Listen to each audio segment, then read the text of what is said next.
So I was giving feedback briefly on presentations number 1 and number 3. Number 1 was the Emerald Group, who decided that their aim overall would be to achieve being the happiest nation on earth by 2058.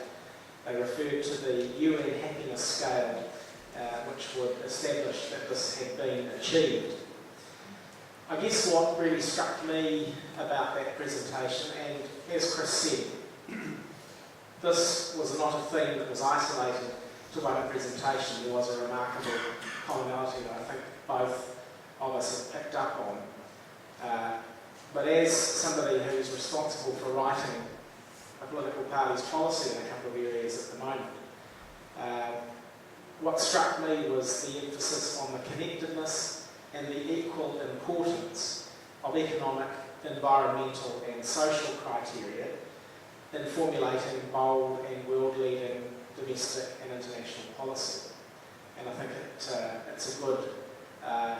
good formulation for members of Parliament to be keeping at the forefront of their thinking at the moment.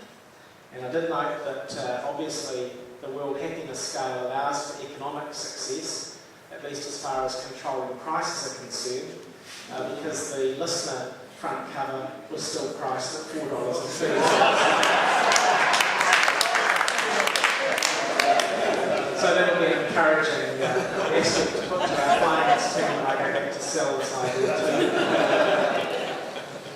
too. As far as presentation 3 was concerned, the yellow team, the thing that really struck me about this presentation was, and again this was a theme that did emerge in others, a feeling that despite the fact that New Zealand has, by world standards, a very open government and a high level of participation, there's still a feeling that somehow it's just not quite delivering, that there's a democratic deficit. And I guess that is another thing that MPs need to keep at the forefront of our minds. It's very easy in this place to get quite contented with the way things work and to forget that there can be a feeling of unconnectedness between government and the people who elect the government.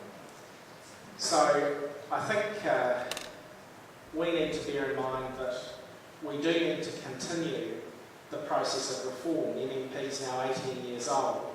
If we're going to continue to reform the participation system, we need to go forward. That is not to destroy opportunities for participation and representation, but actually to enhance them. And we need to do it in a democratic way rather than having imposed on us, for example, by judicial decision making. It needs to be done by, of and for the people. I also really like the emphasis on diversity and on good social outcomes. And obviously, again, there's nothing wrong with having a participatory enhancement because, again, the cover of the listener was $4, including GST, in 2058. So well done, both teams.